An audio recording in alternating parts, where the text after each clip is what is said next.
This Benelli 600 was picked up for only $390. Let's see if the owner made a profit or a loss on this deal. Prices for new bikes are so competitive these days.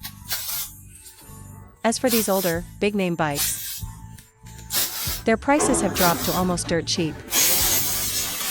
According to the owner, he spotted this bike at a local repair shop. The shop told him explicitly that the engine had been repaired before.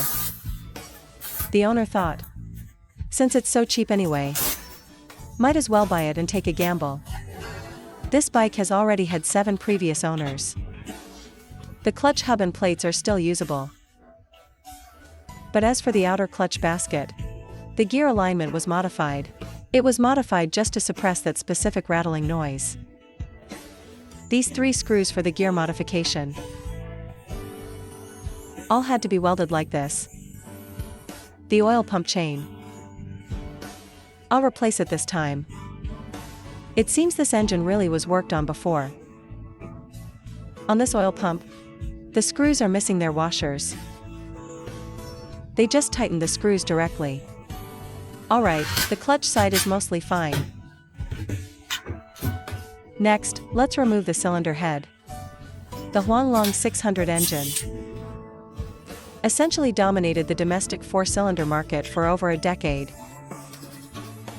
It's actually still being sold now. The inside of the engine isn't dirty. The maintenance was decent. Better than many single-cylinder bikes I've seen. When you first watched me work on single cylinders, some of them were so filthy inside. That sludge, it looked like someone dumped manure into the engine. Even my ultrasonic cleaner would struggle with that sludge. Large displacement riders are usually okay. They are more willing to spend on maintenance.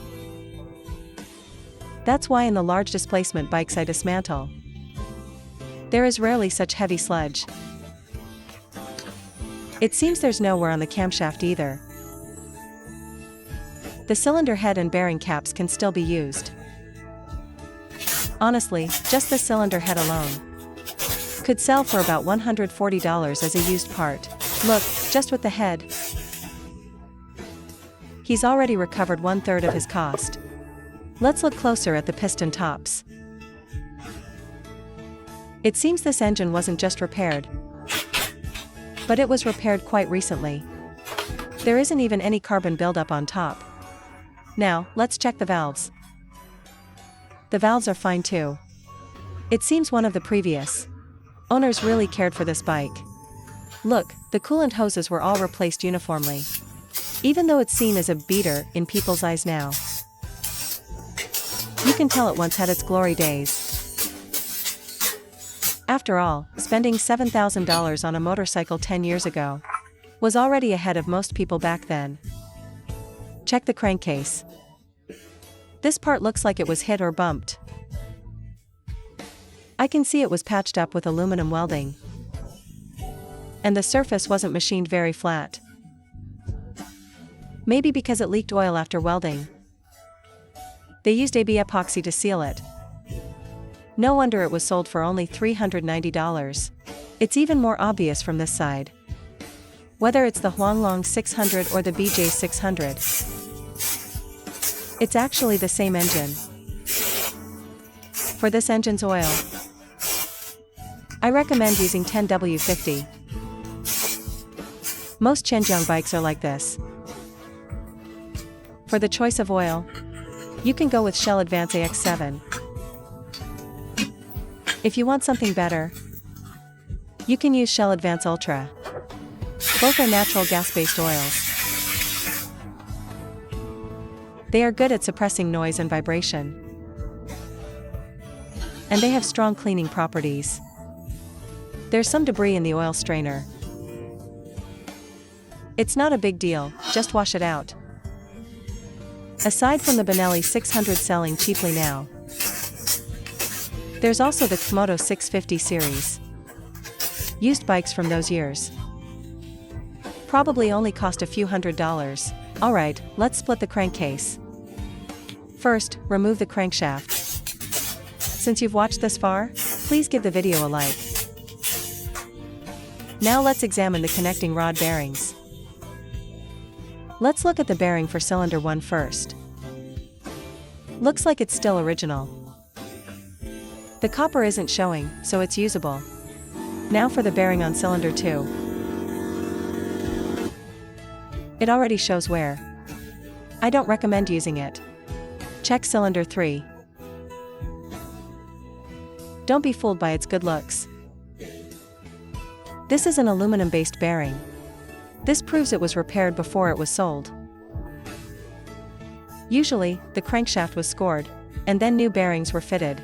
These aftermarket ones are usually aluminum-based. Look, the back of the shell says 0.5.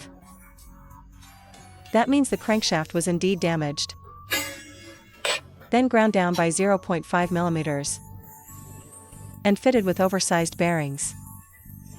Look at cylinder 4. For the cylinder 4 rod bearing, the copper is showing in the middle.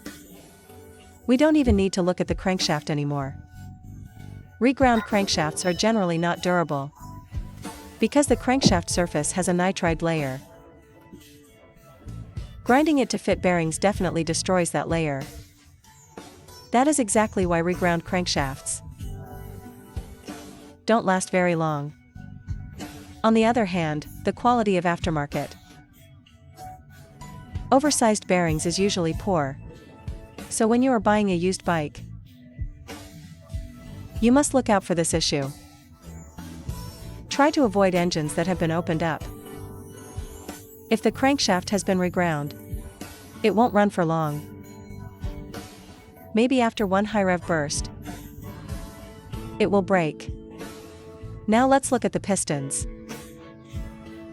The coating on the pistons is basically gone, but the original machining marks are still visible. These pistons could still be reused in a pinch, but Xinjiang parts are cheap anyway. A piston costs only about $5. Look at the cylinders. Or rather, the cylinder sleeves. There are rust spots on the cylinders. This means the bike sat idle for quite a long time. This teardown video was actually filmed in winter, because the owner felt the purchase price was low. We ended up repairing it for him. We used a donor crankshaft, resleeved the cylinders, replaced the pistons, and installed a full set of original bearings.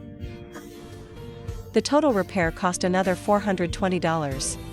The owner thinks it's worth it, so we won't say otherwise. Thanks for watching. That's all for this video.